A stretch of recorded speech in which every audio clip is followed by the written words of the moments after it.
Good morning, friends. I am Sachin Ketkar. I teach English at the MS University of Baroda, and today we are going to talk about appreciation of poetry. The title of this presentation is The Dance of Language, Appreciating Poetry. And what I am going to do basically is I am going to talk about what poetry is, what is it made up of, and how does it work. The presentation will end with a kind of tips and suggestions about how to read a poem. And I will be actually discussing two poems. One is a very famous poem by William Wordsworth titled A Slumber Did My Spirit Seal, and other one is more recent, a newer poem by a well-known American poet called Mark Strand.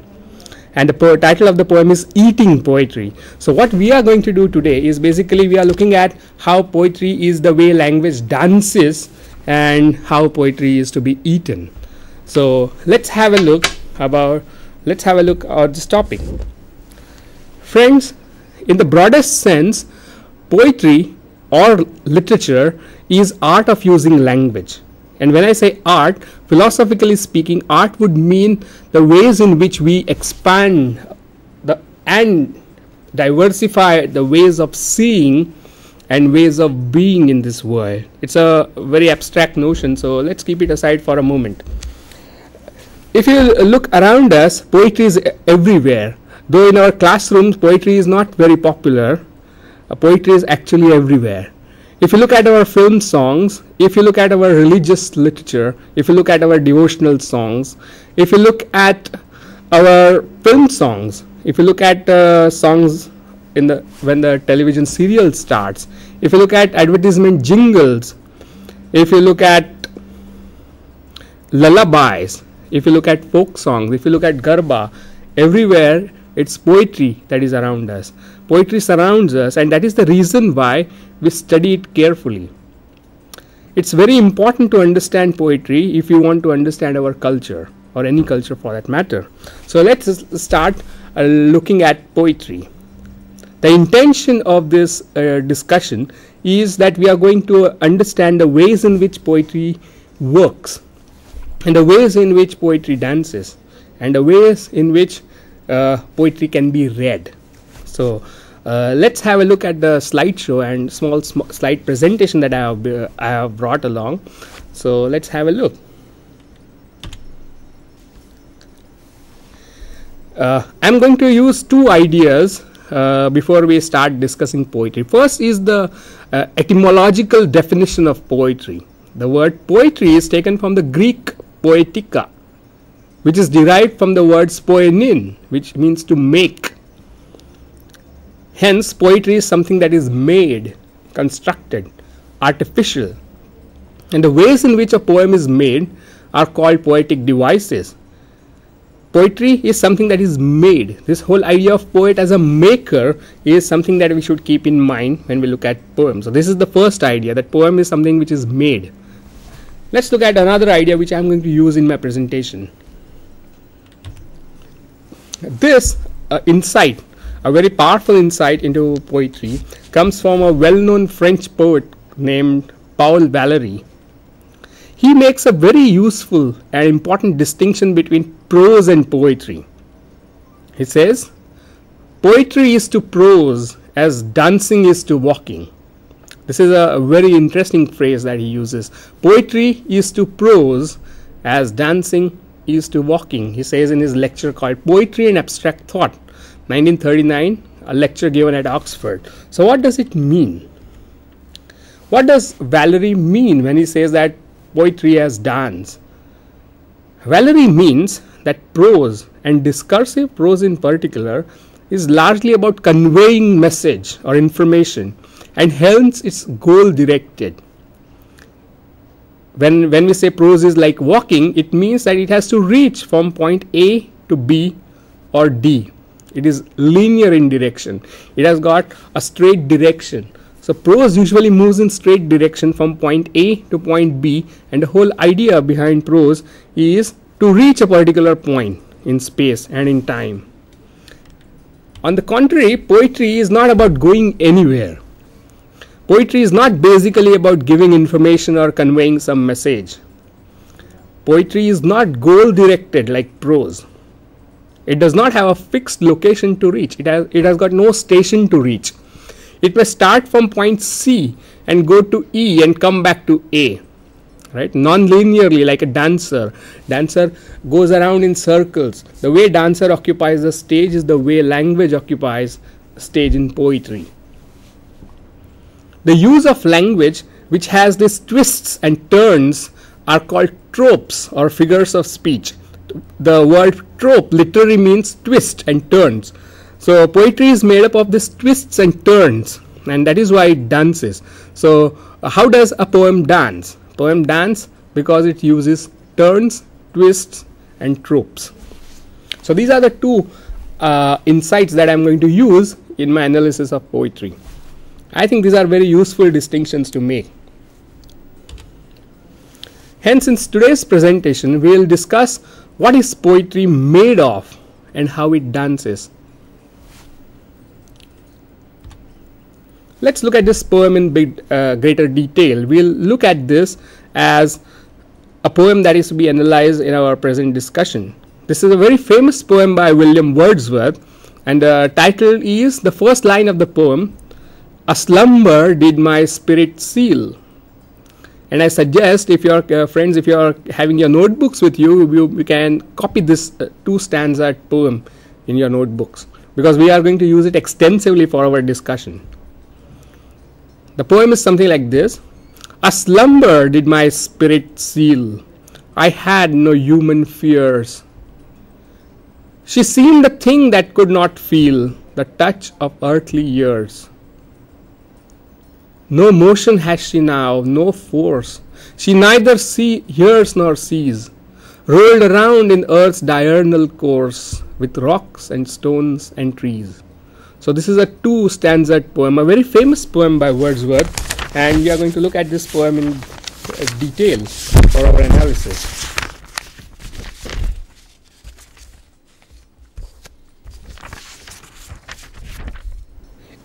What is the first thing that you have to keep in mind when you come across an unseen poem? For many of you, this poem might be unseen. You might be looking at this poem for the first time.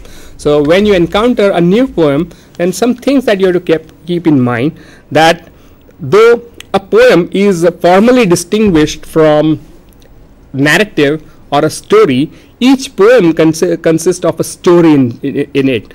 A poem also has got a plot, like a story has a plot. So every poem has a plot in it. Second very important thing that you have to keep in mind, that though poetry is formally distinguished from fiction, all poems consist of some fiction. That is, there are a lot of imaginary things that have gone into making of a poem. So poem, though it is separated from fiction and from story, it consists of both fiction and story. So each poem has got an element of narrative, a story that is, and an element of fiction. So in our colleges, when we differentiate between poetry, fiction and drama, we forget that in poetry you have all these things. Poetry, fiction and drama are there in a single poem. So that's what it makes it interesting. So when we start reading it, you have to first try to find out what is the plot or the narrative of this story. So let's look at this slide here.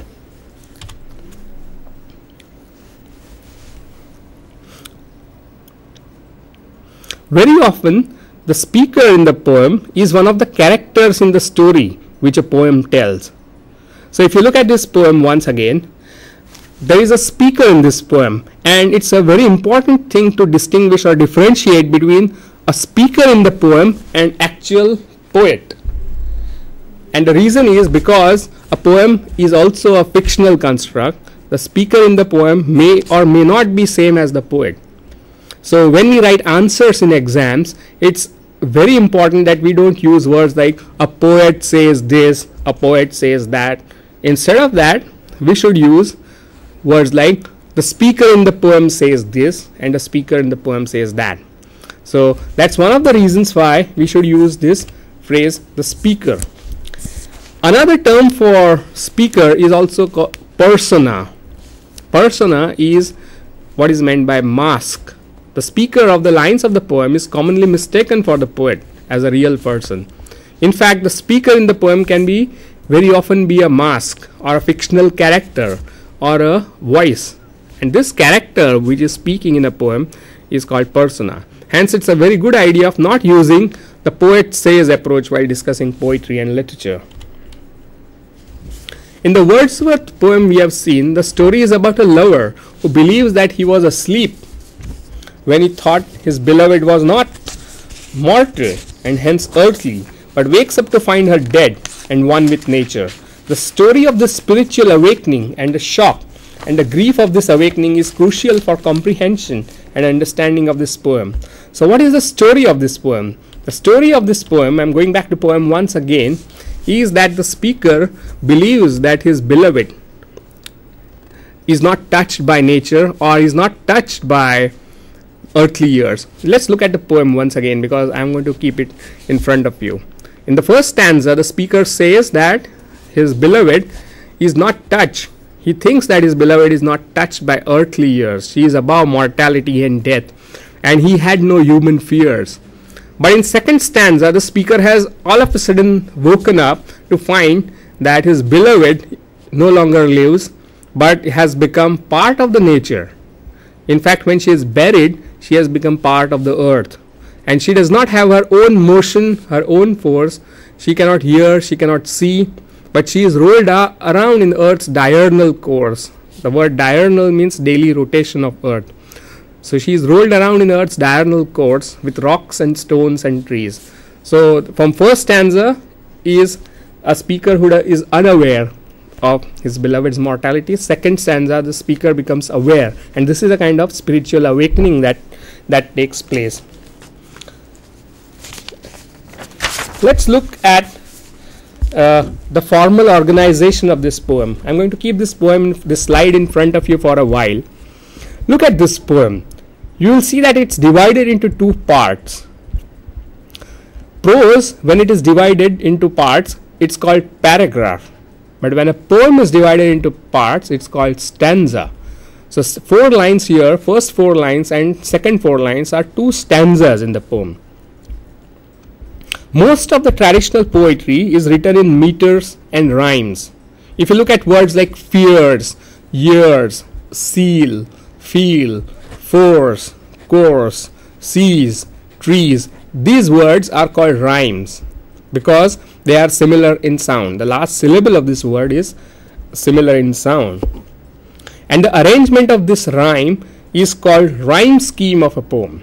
If you look at the scheme of this poem in terms of rhyme, then you will see that seal rhymes with feel, force rhymes with course, fears rhymes with years. So seal, feel, fear, years. So you can say it is AB, AB, where seal, eel is A sound, years is B sound. Seal, A, fears, B, feel, A, years, B. Force rhymes with course. So you can say it's rhyme number C. Sees is rhyme number D. So CD, CD. AB, AB, CD, CD is the rhyme scheme of this poem. It's very important to keep these things in mind. If you look at this poem more closely, then you will see that the poem is made up of a fixed number of syllables. Each line of the poem is approximately of same size when it comes to syllables. Now, what is a syllable? Syllable is that part of a word which is pronounced distinctly. For example, word slumber has got 2 syllables, slum and ber. Spirit has got 2 syllables, spi and rit. Human has got 2 syllables, you and man, right? I has got 1 syllable. So each word is made up of either 1 syllable or more than 1 syllable. So each line, if you count, then you will find that there are approximately 8 syllables in each line. A slumber did my spirit seal. I had no human fears. She seemed a thing that could not feel the touch of earthly years. So first line is of 8 syllables, second line is of 6 syllables. So if you see that there is a pattern, there is certain quantity of syllables that the poet seems to have counted the number of syllables when he wrote the lines. if you look at the first line and the lines closely, then certain syllables which are underlined in front of you are stressed syllables. A slumber did my spirit seal. Sl, sp, s are stressed syllable, and others are unstressed. So in a line there are unstressed syllables and stressed syllables, and there is a regularity here. If you look at line number 3, she seemed a thing that could not feel, also has got 3 syllables. Seemed a thing could not feel. No motion has she, now no force. Rolled round in earth's diurnal course. So alternate lines in this poem has got fixed number of stressed and unstressed syllable. So this organization of stressed and unstressed syllable, the fixed pattern that it follows, is called the meter of the poem. Meter, if you are aware of the word, is something with which we measure something. 1 meter cloth or 1 foot cloth. So you use words like meter and foot to measure the length of something. So what we are doing here, we are using these as units. Just like we use word meter while buying clothes, we are using word meter here to measure the units of syllables in a line. The smallest unit in a line is called a feet. A slumber did my spirit seal. So a slum is got 1 feet, stress, unstress, unstressed, stress, unstressed, stress, unstressed, stress. So you can see that these are 4 units here. Let's look at the division in greater detail. Look at this. A slumber did my spirit seal. She seemed a thing that could not feel. So these smaller units are called feet. The main foot, which seems to be recurrent throughout the poem, is of the type unstressed, stressed syllable. Right? Like a slum is one type of feet. So these are very important notions in analysis of poem. And the analysis of meter and rhyme in a poem is called prosody. Rhyme and meters are often used to create music and a mood of the poem. It's a convention, it's a tradition, and a device that poets often use, and the study of poetic meters is called prosody. The use of rhyme and meter is one of the ways by which the language of poetry differs from the language of prose.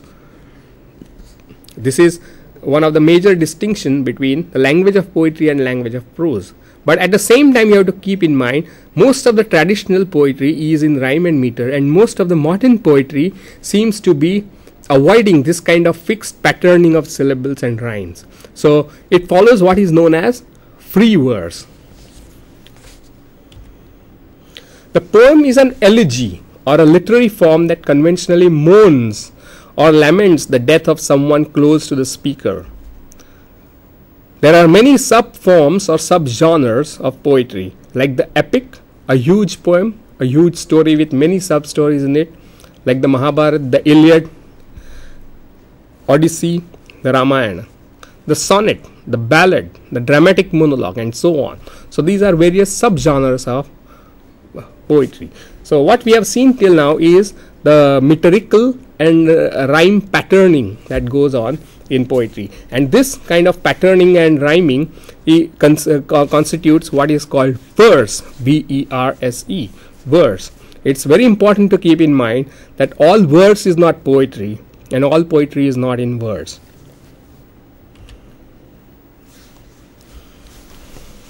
Let's look at some other ways in which a poem dances. The other ways in which poem dances, or the ways in which the language of poetry differs from ordinary day-to-day language, comprise of the complex and extensive use of figurative language or figures of speech. A figure of speech is a rhetorical device that achieves a special effect by using words in a distinctive way. When I use word special effects, you have to keep in mind that something like special effect that goes on in films, you find special effects in science fiction films, you find special effects in non-science fiction films also. So a poet uses this special effects in poetry.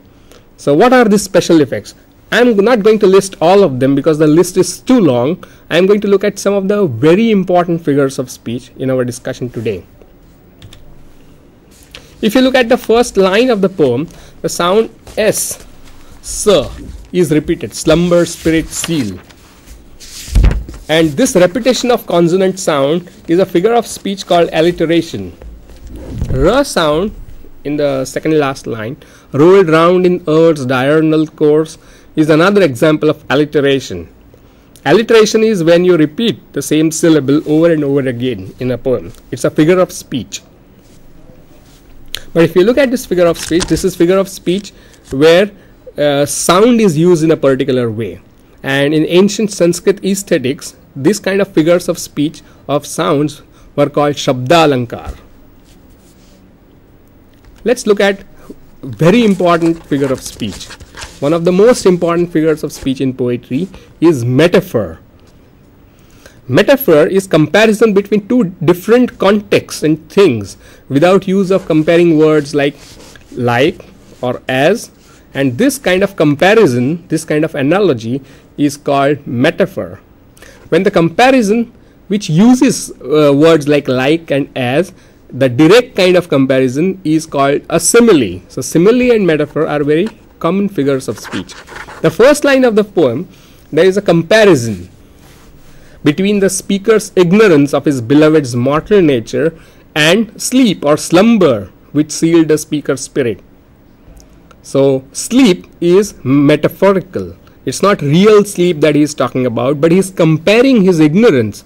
The speaker is comparing his ignorance or lack of knowing with sleep.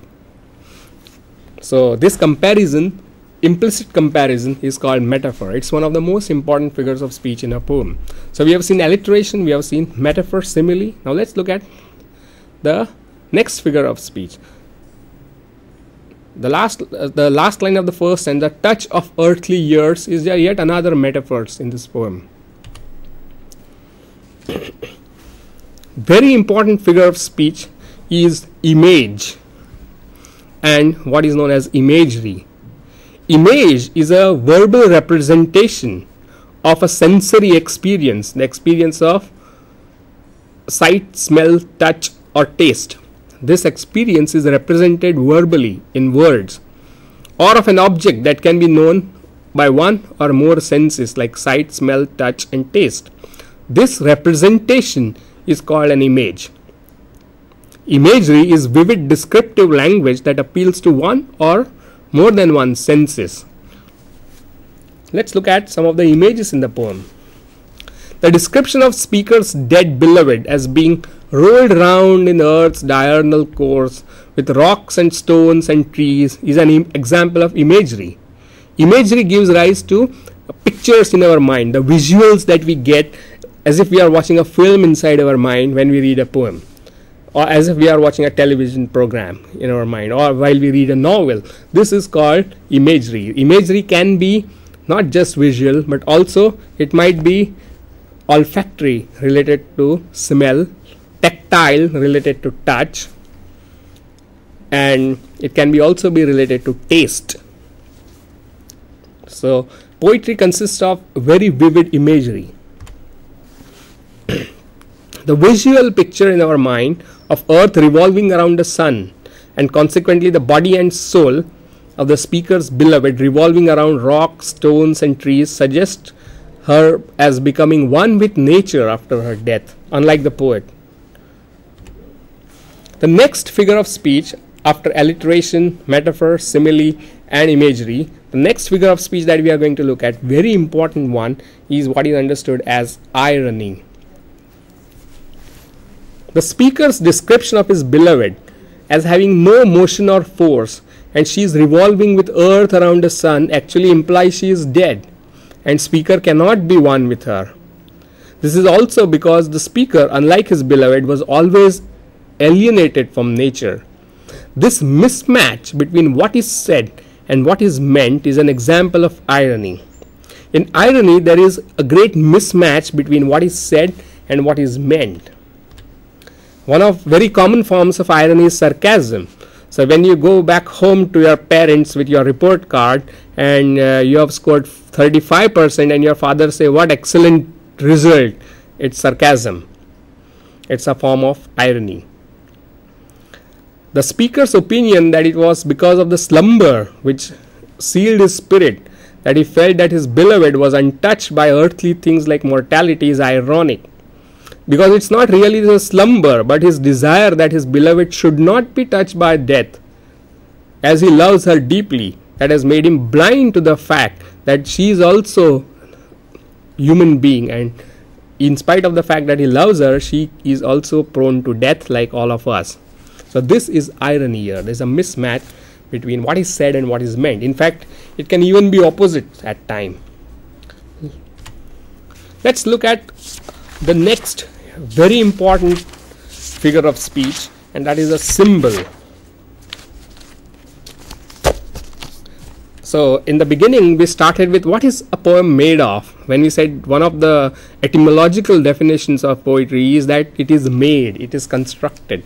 Then what is it made up of? It's made up of figures of speech. It's made up of conventions of rhyme and rhythm and syllable and patterning. Right? So these are the elements of a poem. Symbol is very important, one of the most important element of poetry. What is a symbol? Symbol is an image which suggests or represents something other than itself. Symbol always points to something else. Think of Tiranga, the tricolored flag, and it symbolizes the nation. Think of white dove, and it symbolizes peace. Think of so many other things, and they are symbolic. So symbol is something which points to something else. It represents, it stands for something else, and that is what symbol is. Let's look at the definition closely. In poetry, a symbol represents both what it is and additionally a concept or an idea. Symbol is a thing as well as a concept that is attached to it. The symbol of a white dove suggests peace, and a cow in Indian culture symbolizes maternity, fertility, auspiciousness, and divinity. If you think deeply, then the whole of our culture and language is nothing but a web of symbols. The words that we use in day-to-day life are actually symbolic.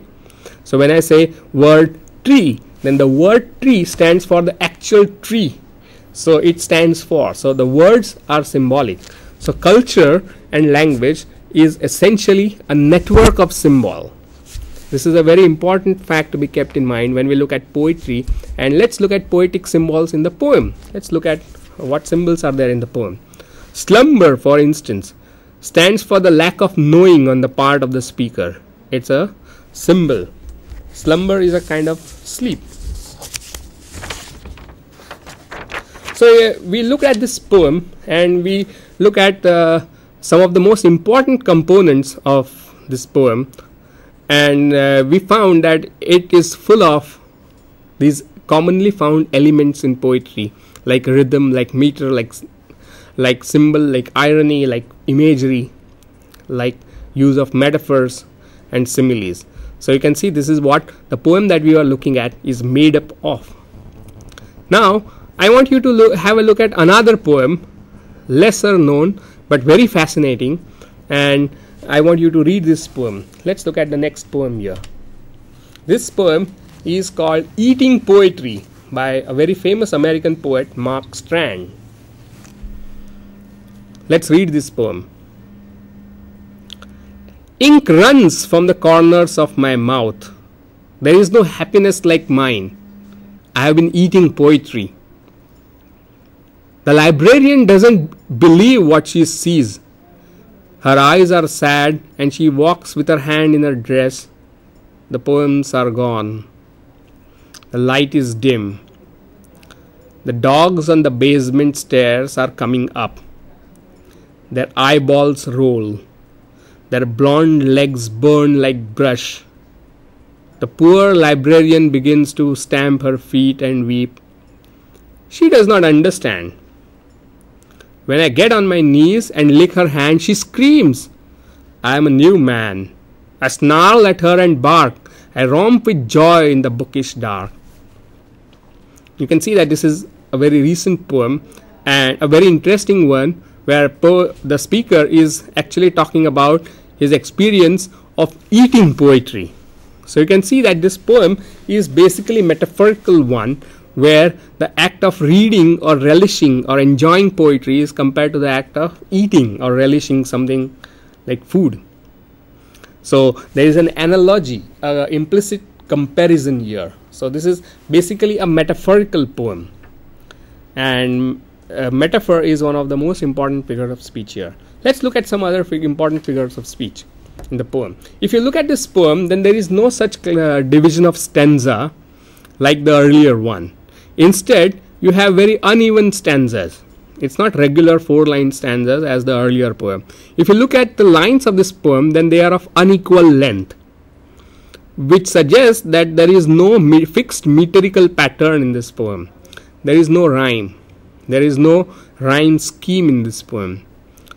So a poem without a fixed meter or rhyme is called free verse poem, or open form as it is called, and this is a very important form in contemporary poetry. Most of the poetry written in 20th century is free verse or open form poetry.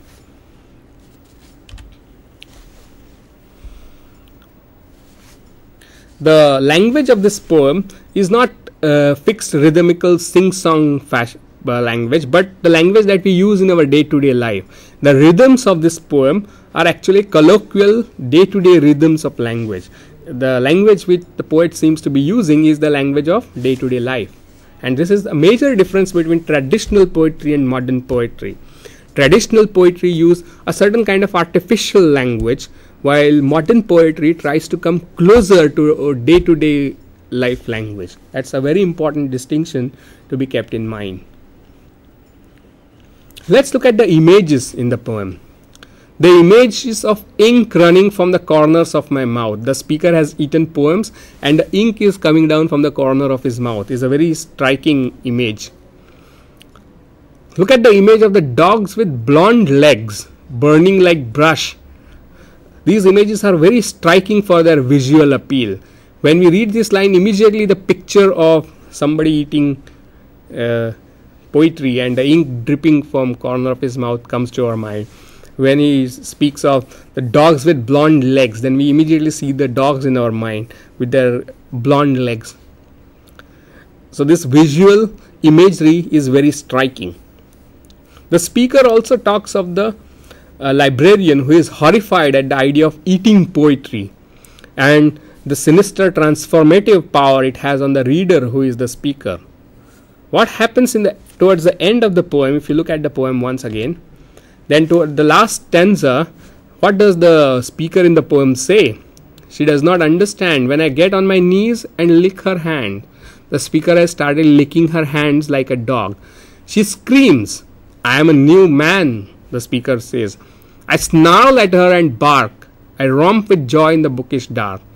The speaker has started off as a human, and when he ate those poems, what has happened is that he is transformed into a dog.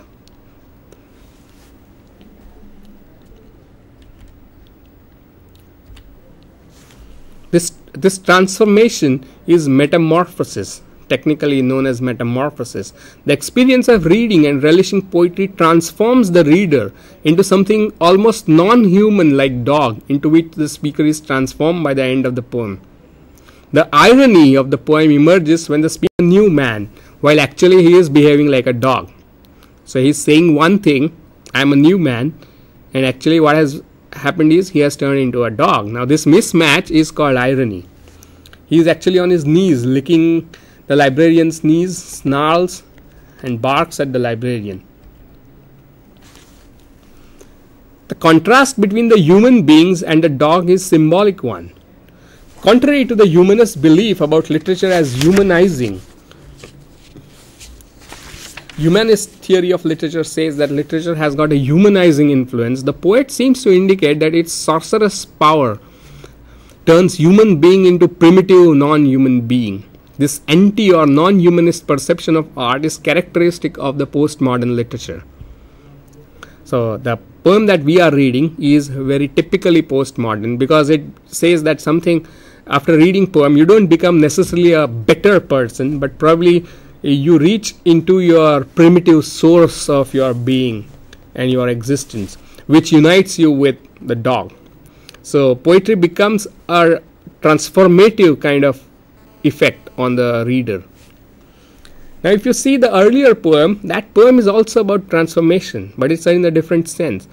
A slumber did my spirit seal is about transformation of the speaker, who is transformed from an unknowing, naive one who believes that his beloved will never die because he loves her so much, to somebody who is aware of the fact that she is already dead and she is one with nature.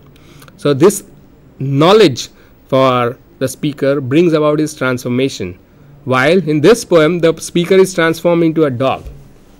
So one of the very important aspects of poetry is transformation that takes place within the poem. So these are two very important poems that we have discussed, and we have seen some of the most basic characteristics of poetry. We have seen that it's made up of words used in a distinctive way. What is poetry made up of? Poetry is made up of language used artistically in a distinctive way as to increase its impact on the reader. How does poetry dance? Poetry dances because it does not reach anywhere. As Valerie says, it has no station to reach. It is just a journey. And so poetry is like dancing. Now what I am going to do is to give you certain tips about how to read and appreciate poetry, especially a poem that is unseen. So how will you read an unseen poem? Because every now and then you will come across an unseen poem in exams, or you might get an unseen poem in your life when somebody brings a poem to you. So how will you read it?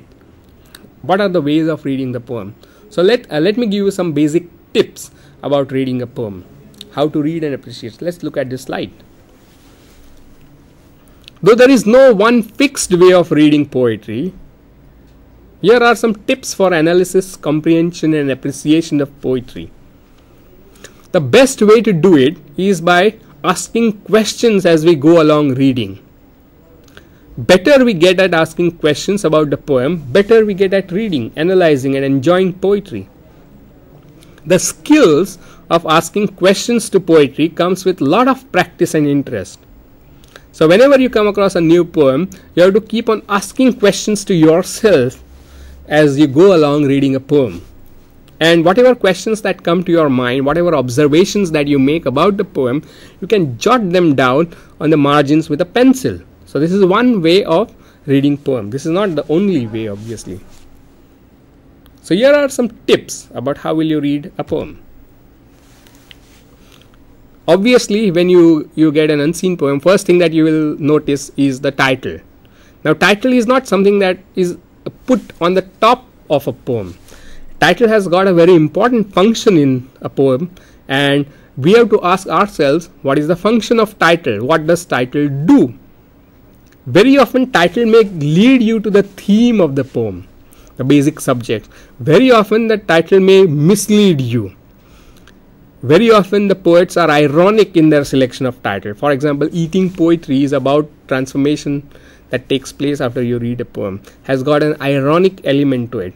Sometimes the title is oblique. It's not straight away. It doesn't lead you straight away to the theme or the subject of the poem. Sometimes the poem is untitled. It doesn't have many of Emily Dickinson's poems are untitled. In such cases, what editors of books often do is that they use the first line of the poem as the title, as in case of Wordsworth's poem, A Slumber Did My Spirit Seal. So what is the first question that you will ask yourself? What does the title do?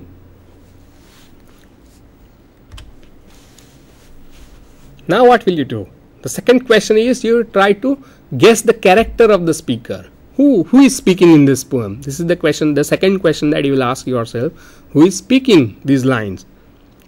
And you can gather information about him or her. The speaker in the poem, the first poem that we have seen, is the lover who has lost his beloved. And speaker in the second poem is the reader who relishes poetry. Now you will see that very often they may be very different from the real poets. So it's very important to keep in mind the character who is speaking, the speaker, the mask. This is the second tip. Ask yourself who is speaking. Try to identify the speaker. The third tip that I give is, now you read poem carefully to find out the story or the plot of the poem by trying to guess what happens to speaker or some other characters. What is happening to people in the poem? The people may be the speaker. So this is the second question you ask. What is happening to people? In the first poem, what has happened to the speaker is that he was not knowing something, and now he has realized that his beloved is not untouched by nature, but she has become one with nature. This realization that she is dead is what happens to the speaker. The next question that you can ask is what the speaker is saying and how is he or she saying it. So what and how are very important questions that you should ask. What is the speaker saying and how is he saying it? These are two very important questions that you should ask yourself when you read a unseen poem.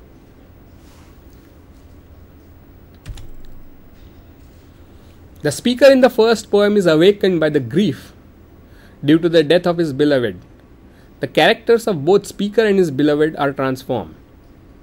The lover realizes the mortality of his beloved, and the beloved is transformed from a living human being into spirit that is one with nature after death. The beloved is transformed from a human being into the spirit that is spirit of nature.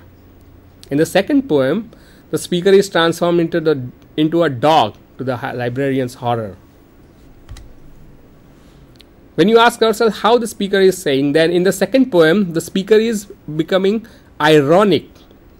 He is very casual about the idea of his being transformed into a dog.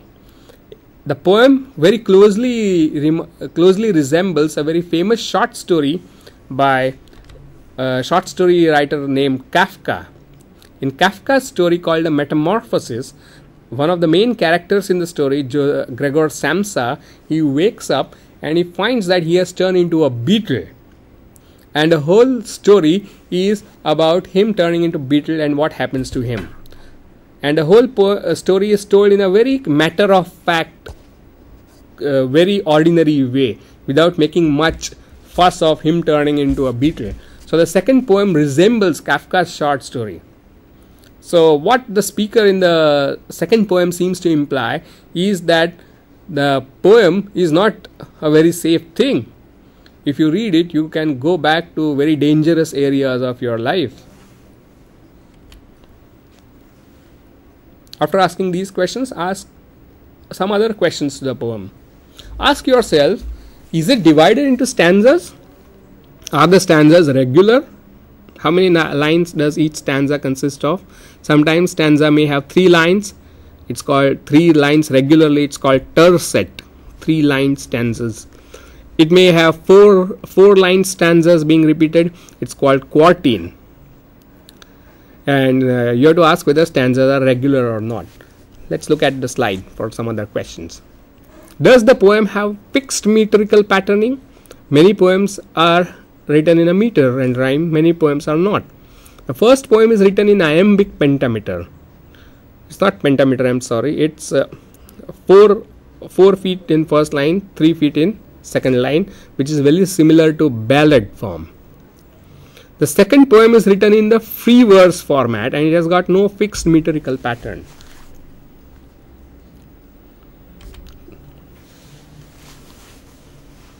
The next question that you can ask is, what is the mood of the poem? The mood of the first poem is sad, serene, and philosophical. The mood of the second poem is absurd, comical, dark, and even sinister. Usually, the poems use words for creating emotional impact instead of communicating any information or message. Very often in poem, words are used for creating this kind of emotional impact and mood rather than giving you information about something.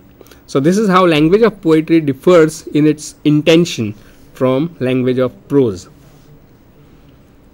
as you go along reading a poem, making notes, asking yourself questions, jotting down your observations on the side with pencil or a pen, what you have to do is you have to ask some more questions like how effective the poet has been in creating this impact upon you. So you have to ask yourself, how effective is the poet? So what you have started doing is not just started analyzing or comprehending a poem, but you have also started evaluating it. And one of the values with which you evaluate a poem is how effective is the writer or the poet in doing what he is or she is doing.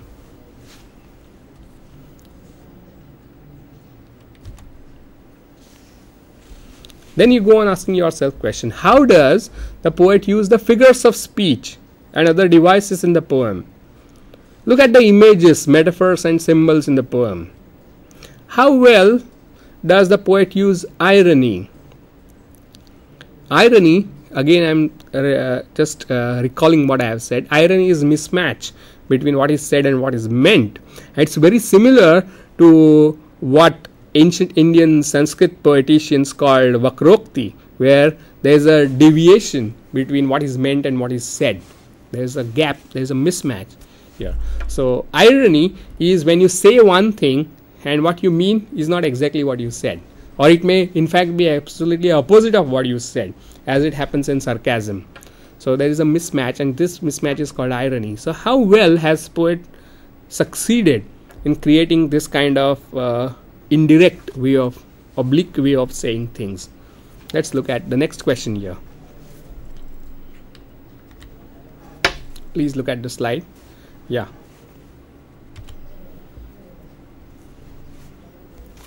Much of the impact of the poem on the reader depends on the freshness and preciseness or precision of the images, metaphors and symbols. Impact of a good poem is that it has got a very sharp, precise way of describing things in terms of images. Very often the images are very fresh, the images that you have never heard of or read about, and this freshness is what makes a poem very attractive one. There is no such thing like good poem or a bad poem. There is something like stale poem and a fresh poem. And fresh and stale obviously are relative words. So today what is fresh may become stale tomorrow. Or there might be certain forms of freshness in a poem which remain fresh over ages. And one example that comes to your mind is metaphysical poetry, whose images and symbols have remained fresh for centuries. Ask yourself if the poet's use of figurative language is effective and interesting. So these are the questions that you have to ask yourself, and all this comes with practice. Let's look at the next step. Very often, tracing the abstract nouns can lead reader to the theme of the poem or the subject of the poetry. And the use of abstract noun like spirit, earthly, force in Wordsworth poem, or the abstract noun like happiness, poetry, new man in the Strand poem indicate the theme of the poem. So it's a good idea to look at the abstract nouns in the poem, and very often consider the fact that both the poet use these words ironically, though in a different way. So word spirit is not used in the same way as people do. It's used in a different way, and this different way of using the same word is what poetry is about. Poetry renews the language, it extends the possibilities of language, it uses same words in a different way. And irony is one way of doing that. Look at the words like new man, and it becomes ironic here. New man in a traditional conventional way of saying new man is different from the way in which Mark Strand uses the word new man. For him, new man is none other than dog. I want to end my discussion by giving you certain names of books which you might find useful for appreciating poetry. And these are very popular books. Have a look. The first book is Clint Brooks and Robert Penn Warren's Understanding Poetry, which appeared in 1976. It's something like a textbook for comprehension of poetry. More recent one is Edward Hirsch, How to Read a Poem and Fall in Love with Poetry, which appeared in 2000. Another very interesting book is Harold Bloom, The Art of Reading Poetry, which appeared in 2005. And more recent one is Terry Eagleton's How to Read a Poem, which appeared in 2007. So these 4 books are very useful for you to understand how poem works, how poetry works. So we started out with trying to figure out what poetry is and why is it important. And I said it's important because it's everywhere. Our sacred books, it's in film songs, it's in titles of the serials, it's everywhere. And we also found out that poetry is one of the ways in which culture reproduces and produces itself, and that's why we study it. Then we started thinking about how does poem work. Then I said the poem works by dancing. It works in a different way than the prose works. I also began by asking what is poetry, by looking into the etymological definition of poetry, and I said that word poetry comes from poenin, which is to make. So poetry is something which is made or crafted. So with these points, I looked at 2 poems, Slumber Did My Spirit Seal and Eating Poetry by Mark Strand. And I looked at both this poem in some detail, looking at how figures of speech, how metaphors, similes, images, irony, symbolism functions in the poem, to give you some idea of how poem works, what is the mechanism of the poem.